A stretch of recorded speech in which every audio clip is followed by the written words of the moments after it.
Thank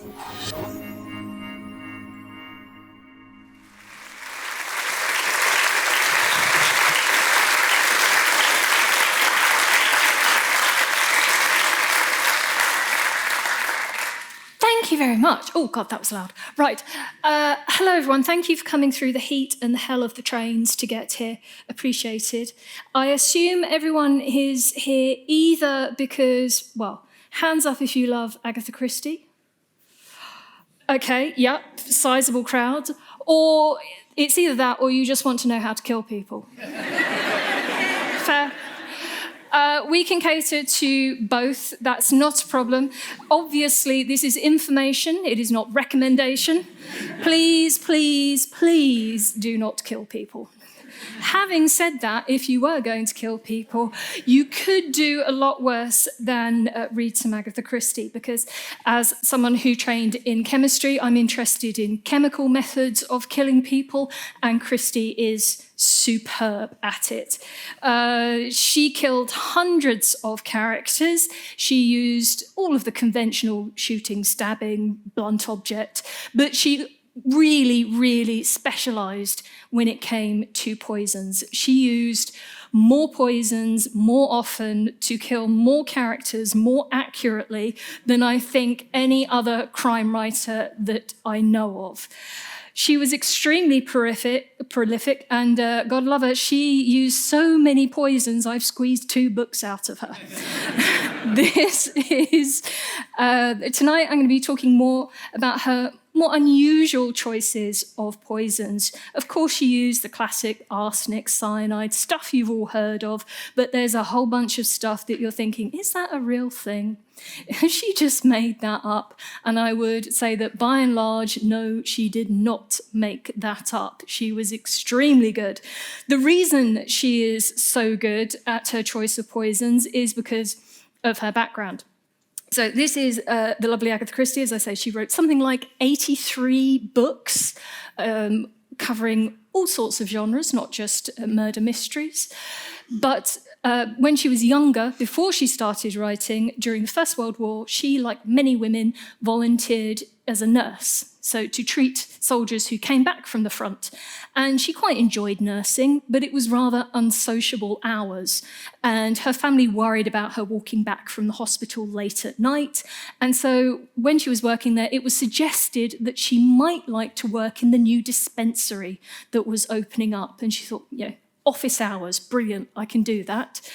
Now, dispensaries, back in the day, there was nothing pre-packaged, pre-weighed.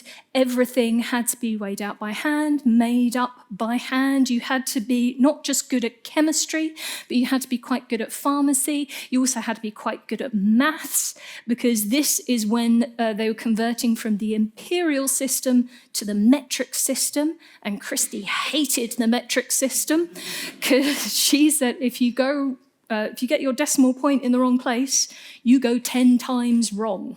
And you can go from a therapeutic dose to a very dangerous, potentially lethal dose. So she understood very, very well the maxim, it is the dose that makes the poison. Literally everything is poisonous. It is how much of something you ingest. And Christie used a lot of things in varying quantities to achieve different results, as we will find out.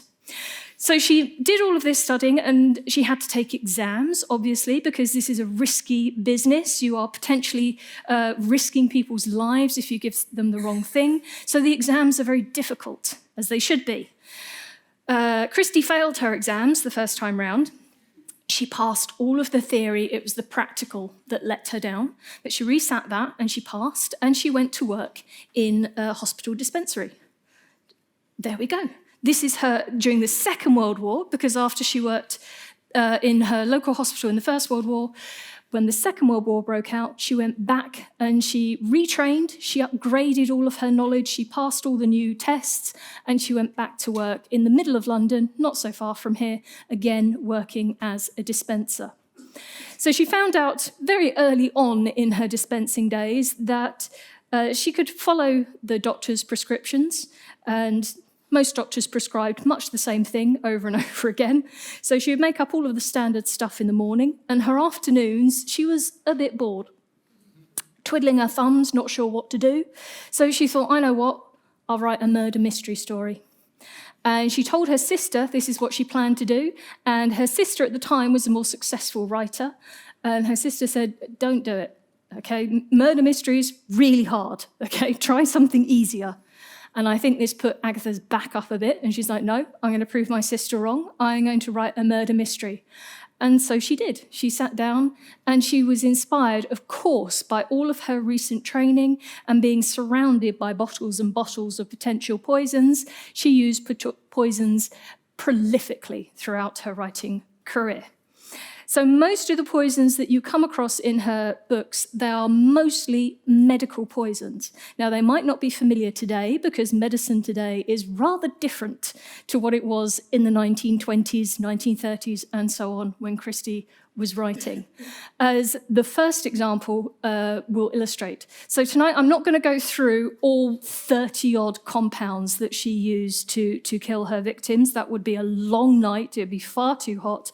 I'm going to get through 4. So I'm going to start off with, so we have a selection of stories, 13 different books. I'm not going to go through even 13. As I say, I'm going to go through 4, and we are going to start off with a Miss Marple story. So Miss Marple's Final Cases, this is a collection of short stories. The one we're interested in is The Case of the Caretaker. Now, in case you haven't read this one or seen the TV adaptation, give you a brief outline of what's going on, okay? So we all know what's happening. We have a very nervous wife. She has moved to a little village with her new husband, and it all seems a bit spooky. There's this weird, mysterious figure that keeps popping up and threatening her, and she is frankly scared out of her wits. She keeps seeing this character. Her husband keeps saying, no, don't worry about it, it's all fine. And then one day she's out horse riding, and she sees this figure just appear suddenly on the road. The horse rears up, throws her to the ground. She is knocked unconscious, she is rushed home, and unfortunately she dies before she regains consciousness, before the doctor can even get to her. Now, this would seem like an unfortunate accident, but of course this is an Agatha Christie story, so it can't possibly be an unfortunate accident. It has to be malice aforethought. So what we learn is that after this fall from the horse, when she was rushed to the house, one of the people that helped rush her there injected her with an arrow poison. Now, arrow poisons are an absolute staple of murder mystery stories. They are a convention that's been going on for decades and decades before Christie was writing. The idea that you have this mysterious, unknown substance only, that can be compounded by a few remote tribes people, unknown to science. So it's very convenient for a murder mystery because you can spin out how long it takes to detect this stuff, and you can make up your symptoms, and you can baffle the police for as long as you need to. Christie really did use arrow poisons, genuine arrow poisons, because arrow poisons are a genuine thing. They're extremely useful for hunters and warriors. If you've got an arrow at your disposal, yes, enough arrows can kill someone, but if you can tip them with something highly toxic, it kind of speeds up the process and gives you an advantage. Now, it depends if you just want to, say, kill an enemy, in which case any toxic thing will do, okay? You just want your enemy dead. If, however, you're a hunter, you want to eat whatever animal you've just killed afterwards. So you have to be a bit more picky because you don't want to be poisoned by the thing that you have just used to kill this animal. Now, all over the world, people have used whatever they have in their environment, whatever toxic plants or animals, and they have manipulated them and smeared them onto arrowheads and spear points to give them this advantage. In Africa, or large sections of Africa, they used particular plants, and they would tip their arrows, and when Europeans suddenly became very interested in the African continent, they would be greeted by hails of these poisoned arrows. Europeans learnt very little from this experience. Even though they were deluged with these highly toxic substances, they took virtually no interest in them. They also couldn't take the hint, and they kept coming back. Eventually, people started to explore Africa in a rather more sedate way and a rather more curious way, rather than just turning up with loads of armed people. So this is Dr. Livingstone, I presume. He led several expeditions into Africa, and he and this chap next to him, this is Dr. Kirk. They went off to seek out strange new worlds and boldly take anything they thought they could profit from. This included arrow poisons, interesting plants, fruits, etc., etc.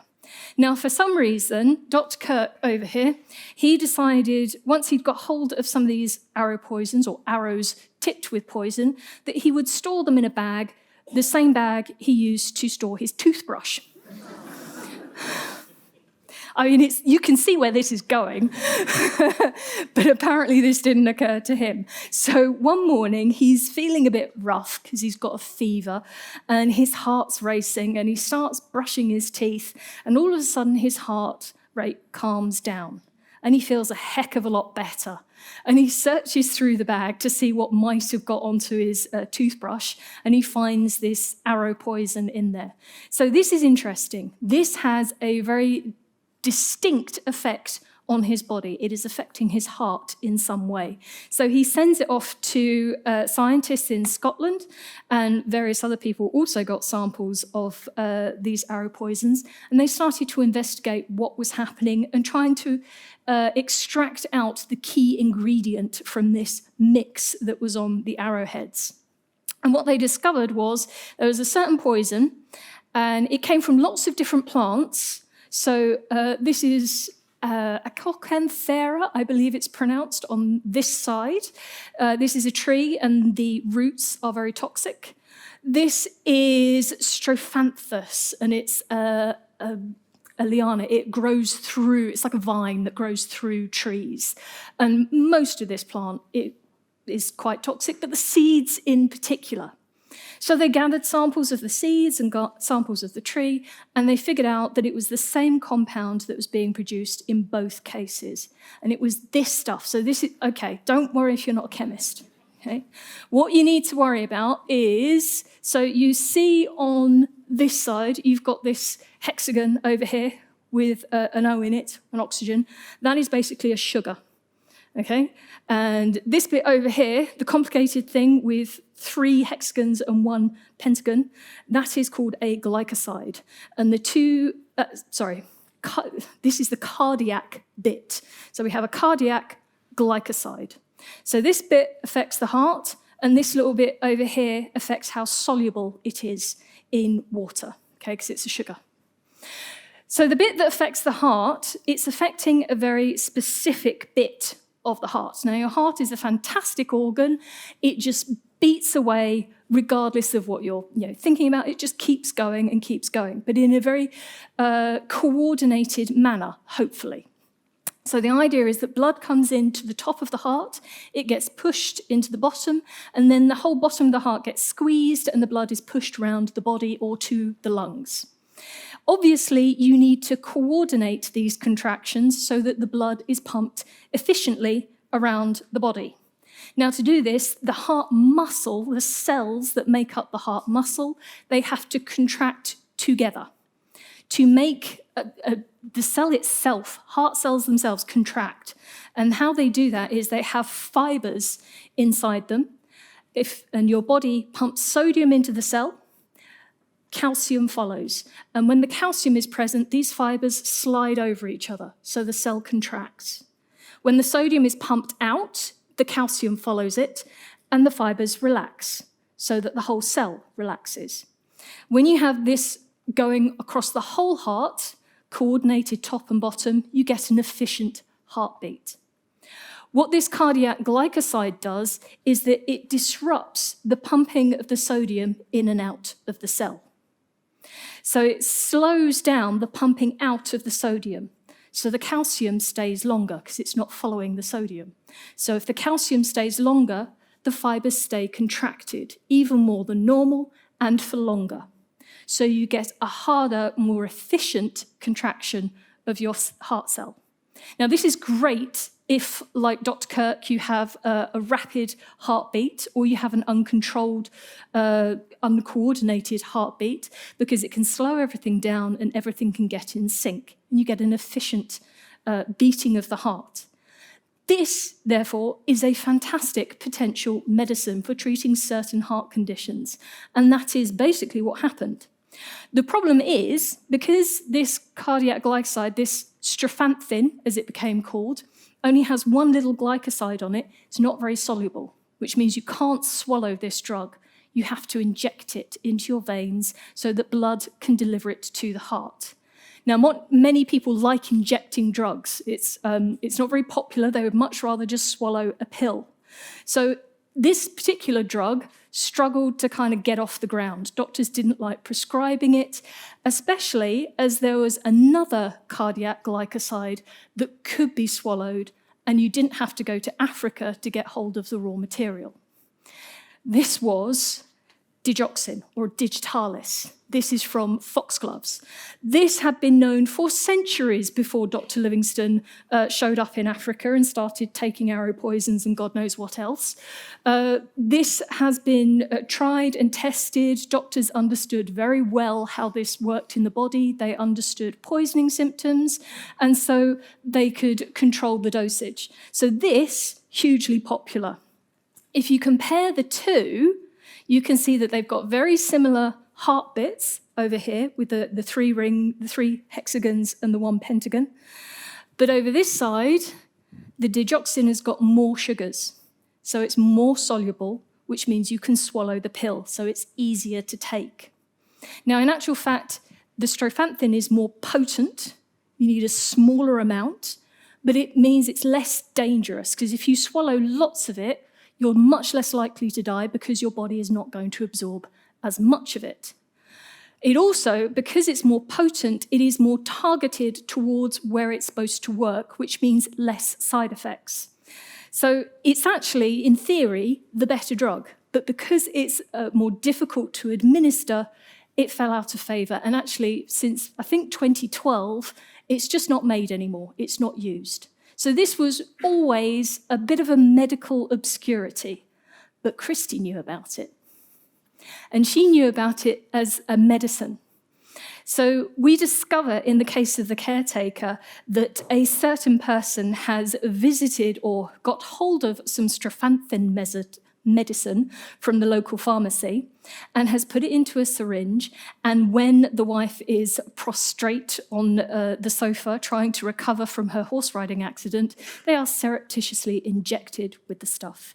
A massive dose straight into the veins would be a very effective way of killing someone, and because of the circumstances around the death, it's going to be attributed to an unfortunate accident. It is, of course, a genius way of killing people. Please don't do it, because first of all, it's difficult to get hold of strephanthine today. You are going to have to go to Africa. And those Liana strophanthus plants, they're very difficult to identify. There are lots of plants that look very similar, not as effective. You've also got to extract it, process it, set up the circumstances of your horse riding accident, and then inject your victim. The police might also notice a copy of the case of the caretaker on your bookshelf that conveniently folds open at the appropriate page. This stuff, even though it is incredibly toxic, injected just a few milligrams, like the tiniest drop that you can barely see, is enough to kill an adult. But it is detectable, I promise you. Toxicologists are extremely good, and they are extremely persistent. If they suspect that poison is involved, they will go to the ends of the earth to prove that it is there. So please do not think that you are going to get away with it. Incidentally, in terms of antidote, obviously, because a massive overdose of strephanthine is slowing down the heart until it effectively stops, What you do is you administer drugs that can speed up the heart and counteract the effects of this particular drug. So there are antidotes. Obviously, you've got to get them in time. But as I say, work on those circumstances for the horse riding accident, and you didn't hear it from me. Any questions about strephanthine? Very quick question. Oh, yes. Do you have to inject it, or is dipping a needle in it and pricking something? So do you have to inject it like into a vein, or could you just like prick the skin? So if you pricked the skin with strephanthine, your body will slowly absorb it. You can absorb strephanthine even through your stomach. It's just slow. It's not very efficient. So your effects are not going to be as dramatic. That might suit your particular plot. I don't know. But sorry. But,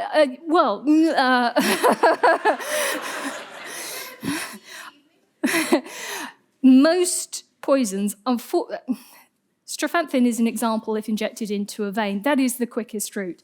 The injecting into muscles, it's going to take a few minutes. It depends what your dosage is. There's probably time to call an ambulance. So, unplug that phone, switch it off, whatever you need to do. It's going to be a more protracted and a more subtle onset of symptoms, but they might not be any less dramatic at the end result. Timescales, it depends how deep, how much, all sorts of factors. Any other quick questions? Yes, sir. Can it be synthesized, or do you have to go to Can it be synthesized? So for the chemists in the audience who are frantically writing this down, it is quite complex from a chemistry point of view. There are certain points on here, if you're a chemist, there are chiral centers. This is difficult to make. Okay, even digitalis today, they extract it from foxgloves. They are not making it because it is far more straightforward, and everything's in its correct position already produced by the plant. So they still get it from foxgloves. So yes, unfortunately, book that flight to sub-Saharan Africa. Right, one last question. Oh, yes, one last question. If this drug is more effective than digoxin, why didn't they just add more glycoside groups? So, okay, the question is, if this is a more effective drug, why not add more sugars to make it more soluble, to make it more orally viable, so you could have it as a pill? They did formulate strephanthine so that it was more readily absorbed through the stomach. So they really did try to make it available orally. It's just that digoxin has such a history behind it. It is so well understood. It's so easy to get hold of. It just never took off as a drug. So it persisted in Germany for a while. The Germans seemed to really like this as a heart treatment, but the rest of the world was quite happy to carry on with digitalis. But you're right, in theory, maybe there will be a revival of it. Who knows? Right, I'm going to move on to the next poison before we get bogged down in killing people with strephanthine. So, moving on to the next poison, we are going to talk about a Poirot case in this instant. This is from Poirot's early cases. Again, it's a collection of short stories. The short story we're interested in is called The Chocolate Box. Again, if you haven't read it, if you haven't seen the TV version, here is the basic plot. We have a Belgian politician who's having dinner with a few friends. They continue their discussion, all very amiably, in the drawing room after dinner. And our politician really loves chocolates. So he's munching away on chocolates while the other gentlemen are smoking cigars, drinking brandy, whatever. In the middle of this discussion, our politician's face turns bright purple. He stands up and he keels over dead on the carpet. Ambulance, doctors are called, but they do not get there in time. And it is believed that this gentleman died of apoplexy, which is basically rupturing a blood vessel in the brain, and it bleeds and it swells up, and it's very catastrophic very quickly. So we are, again, natural causes, but some people around this politician are not convinced that it was natural causes. So they ask a very young, very green detective by the name of Hercule Poirot to come in and surreptitiously, very subtly investigate what might have happened. So Poirot has a look round this drawing room and he notices that the chocolate box in question has the wrong coloured lid on it. So immediate suspicion, someone has tampered with the chocolates. The next line of inquiry is to go to local pharmacies and see if anyone has tried to buy or successfully bought something that could be toxic. And he talks to the pharmacist, absolutely nothing from the house that could be considered dangerous. The only thing is that one of the guests staying with this politician came to refill his prescription of Trinitrine.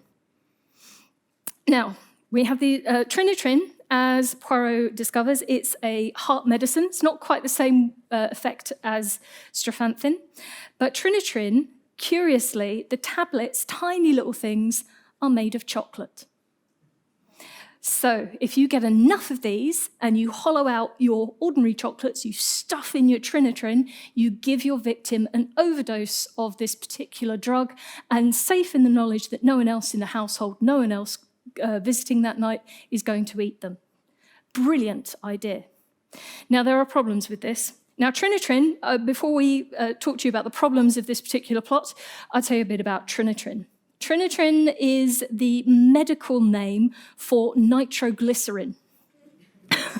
Now, nitroglycerin, if you give someone who's got a heart condition and say, we're going to give you nitroglycerin to swallow, they might be upset or at least a little bit curious as to why you're giving them a powerful explosive to swallow. So you give it another name so that they feel a lot better about themselves. It's the same stuff. Now, nitroglycerin was first made by an Italian chemist called Sobrero, and he took ordinary glycerol, which is the confection, the sweet-tasting sort of syrupy stuff, and he decided to add nitro groups, because why the hell not?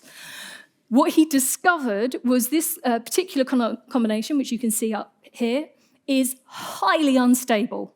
This is incredibly explosive, and it will just explode basically when it wants to.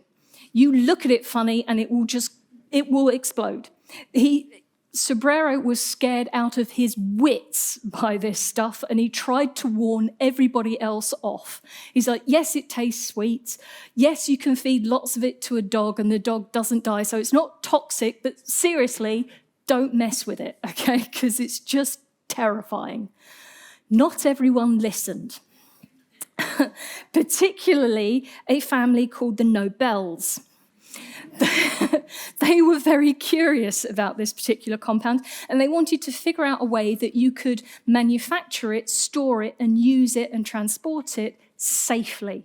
Because as an explosive, it has fantastic potential in industry, in all sorts of commercial applications. And they tried all sorts of different methods, and they blew up quite a bit of stuff in the process, including some of their workers, a few family members, but it didn't put them off. They carried on. They eventually found that if you mixed nitroglycerin with something called kieselguhr, and I've probably pronounced that wrong, it's basically a clay that soaks up the nitroglycerin and it makes it into a kind of paste. And it's safe. It doesn't detonate straight away. It doesn't detonate when you put it into the back of a van and try and transport it to a construction site, which is a definite advantage. So they called this stuff dynamite. And they made their fortune. Now, the unfortunate side of this is that dynamite doesn't just have civil applications, it also has military applications, because nitroglycerin is a far more powerful explosive than gunpowder, which was basically the only other option when the Nobels were working. So everyone wanted hold of this stuff, and of course, the Nobels sold it to them, but they had a bit of guilt. Certainly Alfred did, and in his will, he set up a foundation to promote peace and to promote scientific interests. And there is, of course, an award you might have heard of that is given out in his name every year. Now, Alfred Nobel also suffered from a heart condition. And later in life, he was prescribed his own discovery. So here is Alfred Nobel on the medal that you get if you're at the top of your scientific or peacemaking game. So Alfred Nobel, obviously, he knew what he was prescribed, and he's like, I'm not swallowing that. I've worked with that stuff for most of my adult life, and I know it gives me horrific headaches. Hate it. So he wouldn't swallow it. And unfortunately, he probably should have done in the prescribed dose because it really would have helped him. So the reason that nitroglycerin is so powerful and explosive, this is a very unstable compound. It would much rather be in a better arrangement, a more stable arrangement. And given the slightest nudge, it will rearrange itself and release lots of energy in the process. If you swallow it in a small dose, this compound will also fall apart, not in an explosive way, but in a much slower way that releases something called nitrous oxide. And nitrous oxide is a natural compound that is produced in our body, and it's a chemical signal that is released, and it tells blood vessels to dilate. So if you have a heart condition where the flow of blood to your heart is restricted for some reason, because you have an obstruction, fatty deposits in the arteries and the veins, it will widen those vessels so that more blood can flow. So this is a common treatment for angina. It won't cure angina, but if you have an attack where you're doing a lot of exercise and your heart suddenly needs more blood pumped to it but can't get it because of these blockages, then what you do is you take a Trinitrine tablet, you let it dissolve under your tongue, and it relieves the symptoms because you release this nitrous oxide. It is brilliant, and it has been used at least since, I think, certainly the 1920s, probably earlier than, yes, definitely earlier than that, 1890s. So it's very good. They don't make Trinitrine tablets in chocolate anymore, sorry. The reason they did it in the first place is because nitroglycerin, like glycerol, also tastes sweet. So you could just kind of have it as an additive, and it's quite nice to take, and you kind of savor the flavor as it dissolves under your tongue. You feel better, everybody's happy. But this also means that it's brilliant to put inside chocolates. Now, the dose you need of nitroglycerin is very, very small, therapeutically. Obviously, if you have too much of this stuff, your blood vessels dilate to the point where you get a sudden rush of blood to your heart, to your head, your blood pressure plummets, and once blood pressure plummets below a certain level, your heart simply can't push against anything to pump blood around your body, and that is fatal. So, but you've got to have a lot of nitroglycerin. And I did the calculations. You're going to have to stuff about 900 grams worth of Trinitrine tablets into your chocolates. Now, I like chocolate. I really like chocolate. But the idea of eating nearly a kilogram of chocolate, plus the chocolates that are surrounding it to disguise the Trinitrine tablets, that is a lot. So has Christie screwed up her calculations? Has she made a mistake? Possibly, possibly not. It depends. Our Belgian politician may have been taking a brandy after dinner. The alcohol in the brandy may have contributed to the dilation of the blood vessels, and the combined effect of the alcohol and the Trinitrine tablets could have pushed him over the edge and caused a very rapid fatality. So it's just about within the realms of possibility, even though we are told that our politician doesn't drink wine. That doesn't necessarily exclude other drinks, and I'm prepared to give Christie the benefit of the doubt. You might not be, but I think it is an ingenious way to introduce a potentially dangerous drug to a victim. And Christie would have known how to prepare these chocolate tablets. She may even have done it as part of her work in the dispensary. So it's a lovely bit of her personal interest and history used in a plot. Are there any questions about Trinitrine or chocolate? Or... Oh, yes. So it's been done in the fiction sense. Has it been done in real life, do you know? It's been done in fiction. Has it been done in real life? There are certainly cases of accidental swallowing of Trinitrine tablets because they're in chocolate. So kids get hold of the bottle and chocolate drops, brilliant. They just swallow a whole bottle load. They survived. Okay, this is how small the doses and how survivable this drug is. It's a very, very safe drug. There is a case of a woman who died after she was given nitroglycerine, like the stuff they sold in shops, in pharmacies, and it's a terribly sad case. She was a young woman. She was engaged to be married, and she was pregnant. And it is believed, or it certainly sounds as though her fiancé was very much troubled by the situation and tried to help her out of this situation quite innocently. And he happened to own the pharmacy where he got hold of the nitroglycerine. Now, you can't just store raw nitroglycerine in a shop, not if you value your life or your stock. So what they used to do is they diluted 10% nitroglycerine in alcohol. And so that's what he gave her. And so the combination of the alcohol and the nitroglycerine, unfortunately, proved fatal. But in terms of murder and Trinitrine, I've not heard of a case. If you do hear of a case, please let me know, because I would love to add it to my list of weird deaths. There was a guy who swallowed nitroglycerine. Sorry, I'm a bit off topic, but it's such a good story.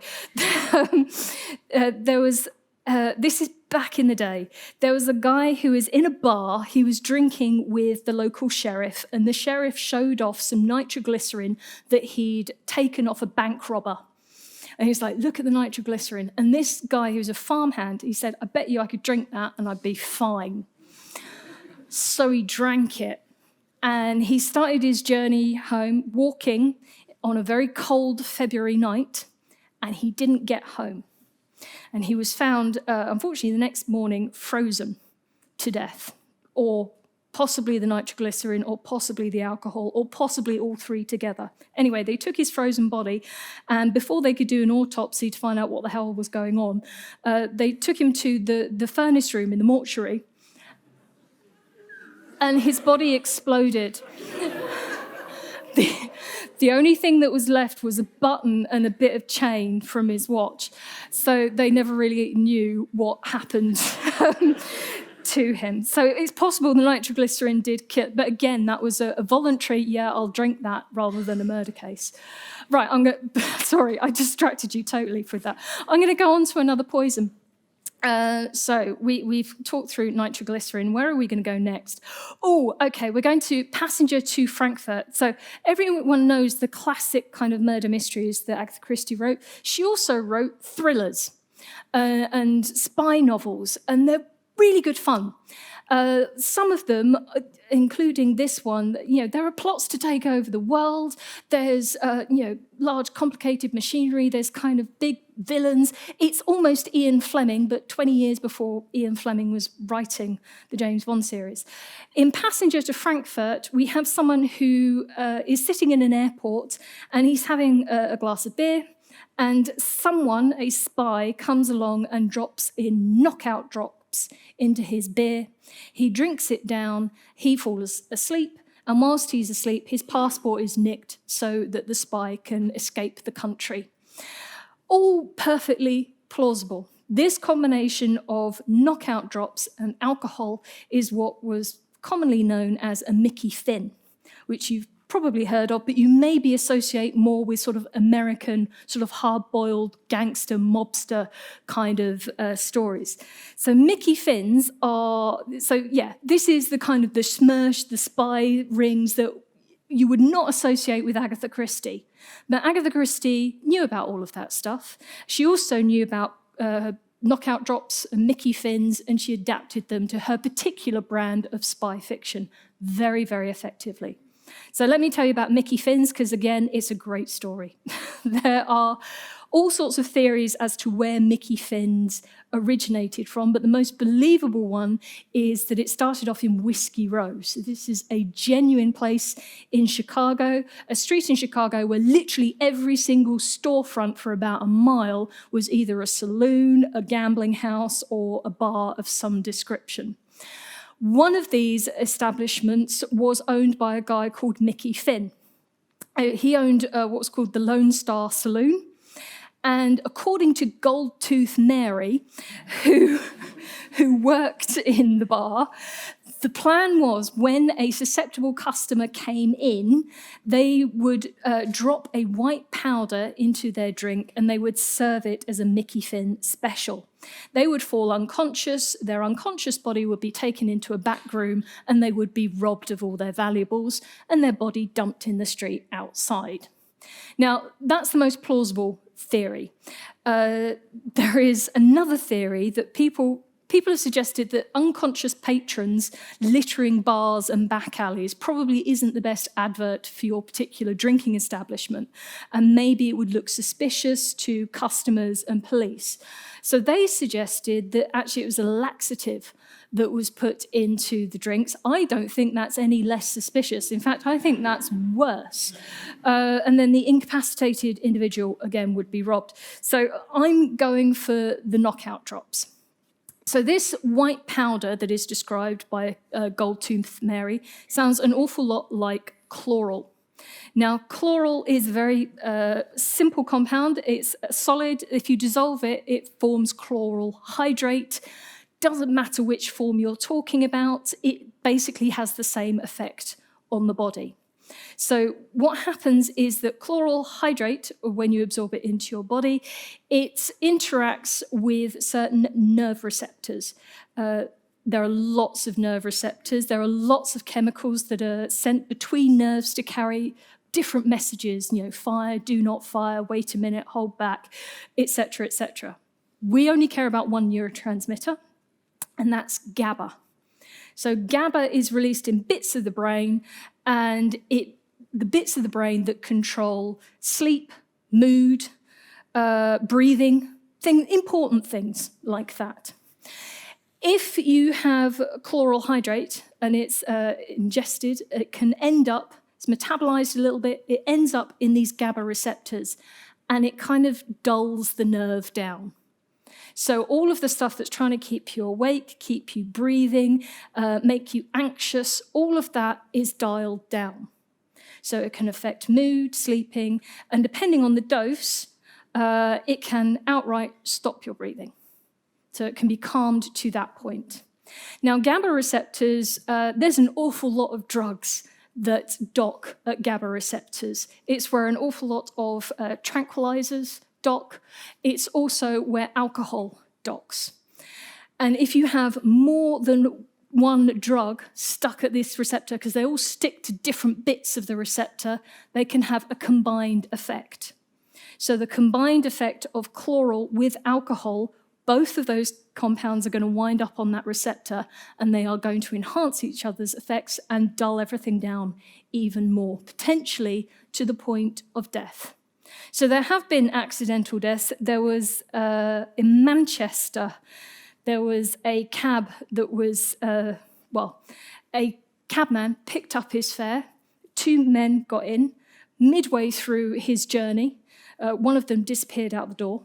And he's like, hang on a minute, am I getting paid? So he turns around and he sees that his other fare is unconscious. So he flags down a policeman, saying, can you help me get my money out of this unconscious guy? And the policeman says, yep, sure, drive us to the police station and we'll sort it out.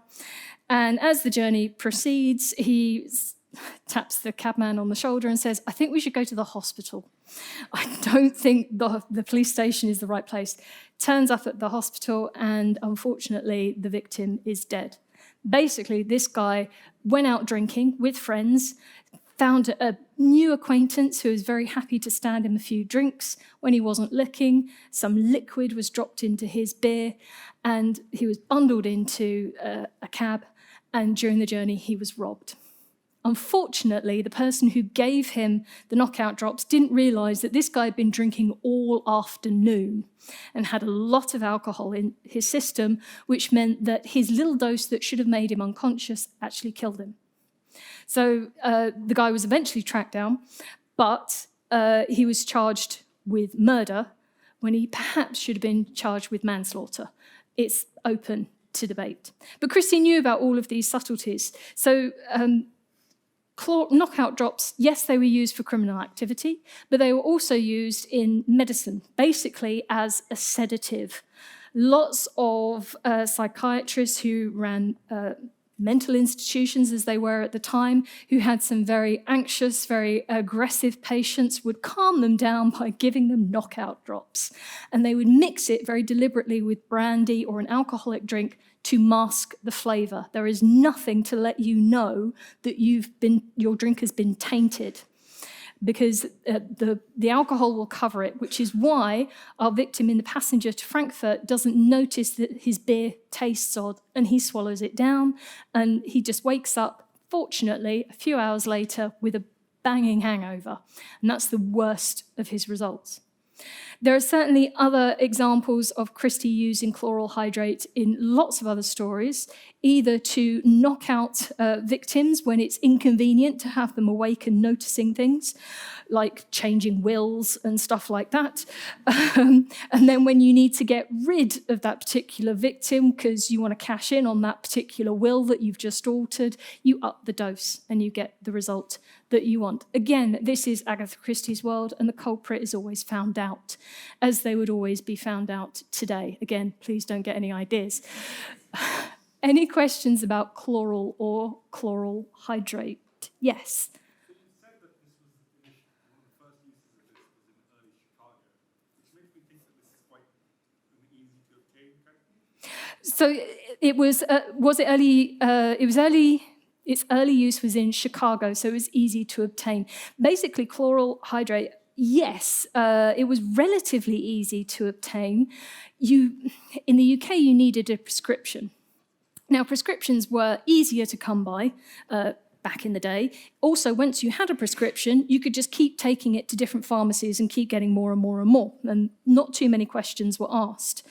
The case in Chicago, Mickey Finn, the cab mystery, that chloral hydrate, they managed to tie to a robbery in a pharmacy. So basically, when the pharmacist wasn't looking, the guy leaned over, just took the whole bottle and started distributing it to his victims. So yes, it is difficult to get hold of, and actually Christie discusses that in some of her stories. Some of her killers are doctors who have access to it, other people fake prescriptions, other people are spies who have, I don't know what dodgy connections that they can get hold of the stuff. So it is something that she was aware of, and she does actually address in her stories. But yeah, you couldn't just walk into a shop and go, I'll have some knockout drops, please. Innocent, honestly. They wouldn't believe you. They wouldn't sell it to you. One more question, and then I'm going to move on to the last. Oh, yes. So nowadays, we talk about this sort of thing. People talk about being like no broken, no one said. Why did chloral hydrate fall out of favor then? Why did chloral hydrate fall out of favor? In fiction as well as in medicine. So in fiction, I think it is quite dated, simply because it was far more accessible back in the day. Today, chloral hydrate is still used, and it is used as a mild anaesthetic for non-kind of theatre procedures. And it's mostly used in paediatrics, so child health. Now, the reason for that is because a side effect of chloral hydrate, it can have an effect on the heart, particularly if you have congestive heart failure or a weakened heart because you are older and you've been eating a lot of fatty foods or whatever. So they restrict it to children the theory being that their heart is going to be healthier so they can withstand whatever effects it might have on the heart. So it is still used in medicine, but its usage is much, much more restricted. We have better ways of rendering people unconscious. We have safer ways of giving people sleeping tablets. We have also all sorts of restrictions about the sale of dangerous compounds just over the counter. So it would be far less plausible in a murder mystery set today than it would be even by Christie's time, it's kind of falling out of favour. This is really sort of early 20th century, specifically American literature, where it turns up, because it was far more common then. Okay, last one, promise you, and then we can go into the cool and fan ourselves and it'll be fine. So last one. So I am going to talk, because this is sort of semi-titled V is for Venom, I'm going to talk about venom. Okay. Anyone who doesn't like snakes, exit now, okay? This trigger warning, we're going to talk about snakes. So this Christie novel is called Death in the Clouds or Death in the Air, depending on where it was published. And this is another Hercule Poirot story. We have Hercule Poirot, who is on a flight between France and the UK. And they are just over the channel. Hercule Poirot, because he's a delicate soul, he is all muffled up and he's trying to sleep because he's a poor traveller and he's got his eyes closed and he totally misses the murder that is just behind him. Because as they are getting close to their landing, one of the passengers is nudged by the steward and she doesn't wake up. And she's nudged a bit harder and they realise that, in fact, she is dead.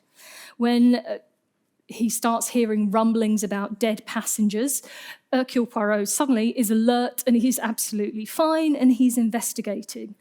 So they go and have a look at this incredibly dead passenger. Why has no one noticed this before? And she looks as though she's sleeping. And whatever killed her, clearly it happened very, very quickly. Too quickly for her to even go, wait a minute, and alert someone around her.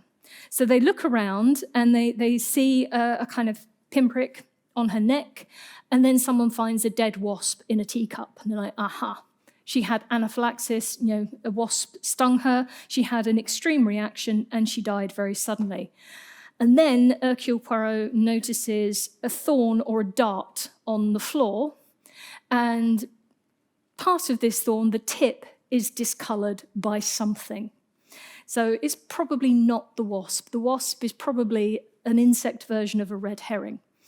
And it is, in fact, a poison-tipped dart. We are all the way back to arrow poisons where we started in the beginning, but it is a different type of arrow poison. So they realise this particular arrow poison, it is analysed. They find it's an old thorn. Someone has collected it. Someone has bought it from an antique shop. And the original poison, which is a strychnine compound, a genuine arrow poison, there's traces of it on the tip. That's not what killed our victim. Another poison has been added to this tip, and it is snake venom. Now, there are lots of poisonous snakes out there to choose from. Why Agatha Christie chose this one, I can only guess, because this is a boom slang. Hands up if you've heard of a boom slang. Or a few people, okay. If you've travelled in Africa or if you're from Africa, you probably know a bit more about boom slangs than your average European. We've heard of, cobras and the vipers and the scary stuff. Boom slangs, it is an Afrikaans word and it means tree snake, because that's where they spend most of their time. And I think he's a cutie. He's got really big kind of black eyes, quite a small head, bright green, and mostly indifferent to humans. If you ignore them, they will by and large ignore you. If you see a boom slang and start poking it, it's going to get annoyed and it will fluff up its neck and go away. This is its signal, I'm upset, don't bother me. And if you persist, then it might bite you. Now, this is a rear-fanged snake. It doesn't have those big fangs at the front. It has some jagged 3 little fangs either side at the back of the mouth. So everyone thought, that's fine. How's it going to bite me with that? Well, this guy can open up his mouth almost 180 degrees, which is impressive to start off with. It will then, so vipers and things like that, front-fanged snakes, they tend to bite and then retreat because they're protecting themselves. This is just a, warning, don't mess. These guys, they will bite and they will latch on. Okay, and they will give you a bit of a chew to make sure that that venom runs into the wound. And their particular venom is actually more potent than some of the scarier snakes that you might have heard of. Even so, very, very few human interactions with this venom. So it was really scarce information. Even in the 1950s, there were snake experts who got bitten by this snake and didn't think anything of it because they're like, it's a boomslang. It's not dangerous to humans. And they decided, we'll just jot down the symptoms, just for information. We'll do a bit of sciencing as we've been bitten by this snake. Just on the thumb, barely even penetrated the skin. And it's a baby, so I'm not worried. 24 hours later, this guy was dead. He learned, unfortunately, the hard way. Incredibly, as he got sicker and sicker and sicker, he refused all medicine because he knew it would counteract the effects of the venom, and he was doing this for science. So he literally sacrificed his life to science, and he jotted down all of the symptoms. He had incredible pains in his stomach. He had headaches. He also started to form like bruises under his skin. Old wounds started opening up and bleeding. The reason he had stomach pains was because he was bleeding into his stomach. The reason he had a headache was because he was bleeding into his head. Basically, this animal causes you to bleed to death. Now, there are lots of different ways that snakes kill you, and they also have very complex mixtures of compounds in their venom. They've really only got one shot at attacking their victim or their prey, because snakes they're kind of helpless. They haven't got claws that they can defend themselves with or latch onto their dinner. They've just got to bite it and hope that it becomes immobilized or dead very, very quickly, because if it puts up a struggle, your snake's in trouble. It also can't chew its food very well. It's got to go down in one lump. So anything in the venom that helps that digestive process, fantastic. So a whole mix of stuff. You will find that mix of stuff in boomslang venom, but the thing that is really dangerous is a set of compounds called snake venom metalloproteases, and they, broadly speaking, mess up your blood clotting. So if you have a little bite to your thumb, it's not going to go into your blood system straight away. It's going to be in the tissue, and it's going to slowly be absorbed. And what happens is that it triggers the clotting cascade, so a series of reactions that occur in the body, and it prepares fibrinogen and to start clumping together like a net to capture platelets, other blood cells, to form a clot. This is how you form blood clots to stop you bleeding out, to protect you from bacteria that might get into your body. So it's an extremely important process. The problem is that this snake venom, it will use up all of those chemicals faster than you can make new ones. So you use up all of your clotting potential, and then when you make new cuts, new tears, new damage to your blood vessels, you can't stop the bleeding, which is why you bleed under the skin, which is why old wounds open up and start to bleed, which is why you bleed into your stomach, and you eventually bleed to death. Now, this would be a slow process, and it would be highly visible. This is a guy who was bitten by a boomslang, and it is emphasized, I would say, it's highlighted, the bruising, but you can see on his face, but particularly even the side that isn't highlighted, how effective this bleeding is under the skin. This guy survived, by the way. It took him a long time, and he was very, very ill. They really did think that he was going to die. This particular book was written, I believe, in 1912, and I think Agatha Christie probably read it because she quotes almost directly from this particular book. She seems to have skipped over, she knew the bleeding bit happened, she clearly didn't look at this picture, because if she had, she might have thought twice about having this lady bleed under the skin, because that's noticeable. This wound in her neck should have been bleeding everywhere. People should have been going, is she all right? Because this should be visible, but she seems to have glossed over this particular bit. However, she does quote an experiment with a jackal, where this jackal was deliberately injected with the boomslang venom. And it was injected into a vein, and that animal, it was said it died as though it had been shot. Because this time, the venom has been introduced straight into the blood vessels, and the clotting happens immediately, and you get a big clot and you get thrombosis. And if that clot moves to the heart, then you're in serious, or the lungs, you're in serious trouble. You either stop the heart being able to receive blood, or you stop the lungs getting blood and processing oxygen, or receiving oxygen and expelling carbon dioxide, etc. Basically, the minute-to-minute stuff you need to happen to stay alive. And if you disrupt that process, you are dead very, very quickly. So being very, very clever, obviously Agatha Christie has this dart go into a vein so that the poison is introduced directly into the blood vessel. You get this very rapid clotting. You get something that potentially goes to the victim's heart, and they're dead before anyone's going, wait a minute, is she all right? So she knew all of this. She just got the bleeding under the skin wrong. The other bit she gets wrong, or it's fortuitous, a bit too fortuitous for the time it was written, this boomslang venom is identified incredibly quickly. It is actually very difficult to identify a specific snake venom within the body. That technology has only happened in the last 50, 40 years, long after Christie was writing.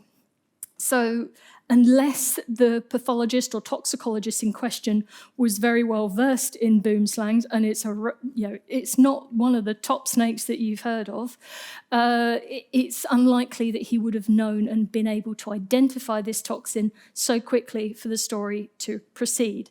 It doesn't really matter. It wouldn't have changed the plot, but that's the kind of detail you have to look at to find Christie getting it wrong. Which I think is a credit to her, because it's really nitpicky.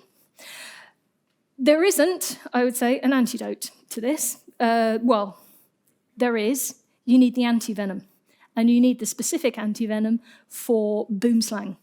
And it's made by one company in South Africa. They will post it. They will ship it out to you, but I'm afraid if you're in the air above the channel, you're done for. You can support the victim, and you can try and treat them with clotting agents, etc., to counteract if the victim is bleeding. But what you really need is the antivenom, and it has to be specific to that snake. Sometimes, not that species of snake, that family of snakes. It can be regional, not just the species type. So watch out for snake venom. Obviously, getting hold of it, if you're going to start keeping boomslang snakes in your back bedroom, then I think people are going to ask questions. Certainly the police are going to notice, you've been buying a lot of frozen mice recently. Why would that be? It's going to look suspicious. You are going to get found out. So again, I would say, just to finish up, please, please, please don't kill people.